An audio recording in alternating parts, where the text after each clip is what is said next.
Hello, this is X-Star Killer X here and welcome back to another RuneScape Countdown. Today we are going to be looking at the top 10 bosses in Old School RS. Number 10. The God Wars Dungeon Bosses.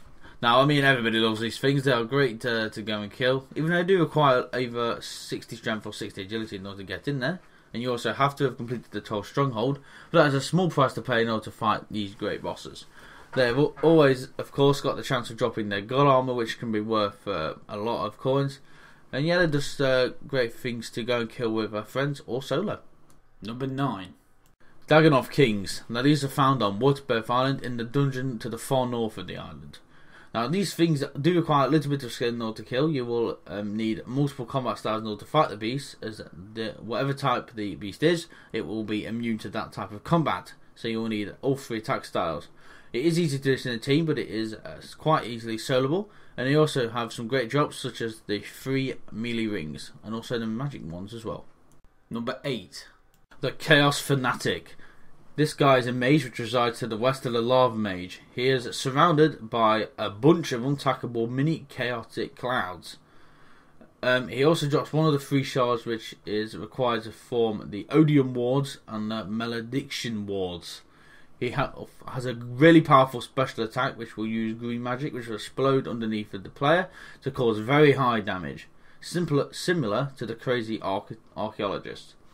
Now this guy is a pretty good fight, but he does drop some hefty rewards, including a Chaos Elemental pet, which looks pretty damn awesome. Number 7. Belloc, the crazed archaeologist.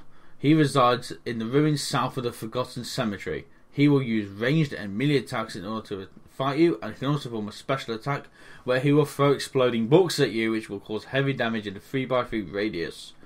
He is probably best known for dropping one of the 3 Malediction shards or the Odium Ward shards, and also does have a pretty good selection of rewards, including a hard clue scroll.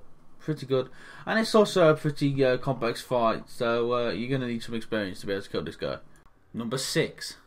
The Kraken. Now this is a stronger and larger version of the Cave Kraken, which is available to kill at level 87 Slayer.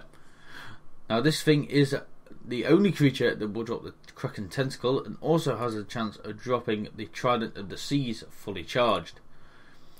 Now this thing is just a very interesting boss. It has a load of different attacks, and it just looks pretty damn cool fighting a Kraken over the top of a whirlpool.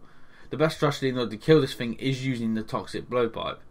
Well, like I said, it just looks damn cool fighting a Kraken. Number 5.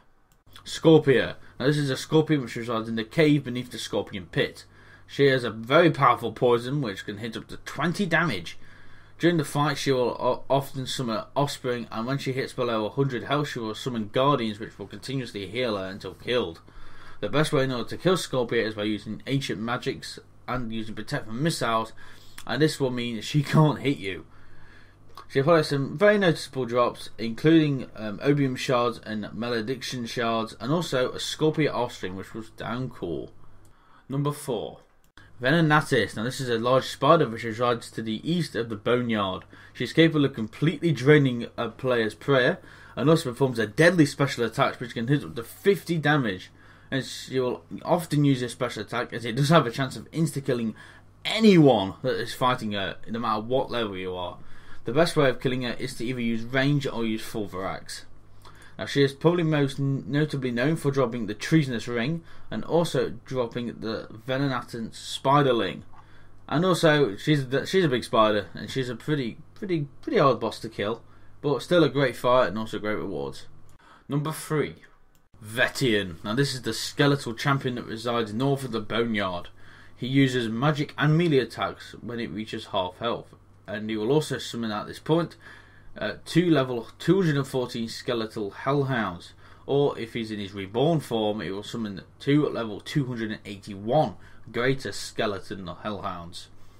While they are available, Vetian will not be able to be attacked. As I just previously said, Vetian has 2 forms of purple and the orange being his reborn form, where he is a lot more powerful. He has 3 different types of attack: a regular attack which can hit up to 30, a lightning bolt which can hit which we will use 3 times and hit 34 each time, and he will also use Earthquake which will hit in an 11 by 11 area and maxed out at 45.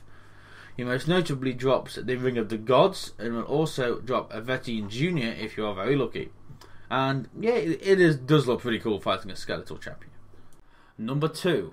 Callisto. Now this is a huge bear creature which resides south of the demonic ruins. The best strategy in order to kill this guy is used to protect from melee and standing within melee distance, as this will help you avoid his special attack, which can deal up to 60 damage and is more accurate the further you are away from him. He also does knockback for 3 damage every time, and you are also unable to eat during the time that you are knocked back. He is most notably known for the Trinacle Ring, sorry if I said that wrong, and the Callisto Cub.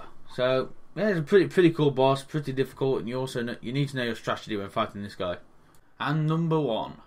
Zulrah. Now this is a level 725 snake which resides east of Zulandrar. He is possibly the most strongest boss in old school RuneScape to date. You must, while fighting this creature, use range or magic, as you cannot use melee on him. You must have completed a Regicide in order to fight this boss to its full extent, and also require 56 agility in order to use the Fearing access. The interesting thing about this, if you die, you can require your items by speaking to Priestess Zulgwenreinig. Sorry if that's not wrong. However, though, if you do die a second time on the way to pick them up, you will lose all your shit. As of the 30th of April this year, with the release of the Tanzanite and Magma mutagens, Zulrah has access to the red drop table as well. As I just said, also, Zulrah has the ability to give you venom poisoning, which will hit you for 6 damage, increasing by 6 every minute that you do not cure it. So if you don't cure it, you're kind of screwed. Zulrah has notable drops such as the Zulrah Scales, which is unique, a Tanzanite Fang, Magic Fan, Serpentine Visage, and also will drop an Occult Onyx as well.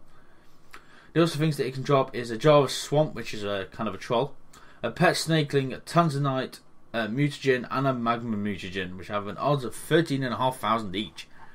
Now this is a heck of a boss in order to fight. You'll need a lot of skill in it to kill this guy, as if you one wrong mistake can lead you into shit. So that is it for this countdown. Don't forget to punch the like button, leave a comment down below, or subscribe if you're new to the channel. Also, message from me on Twitter, link down below as always. So last thing to say, thank you so much for watching. I've been S.Corrects, and I will see you next video.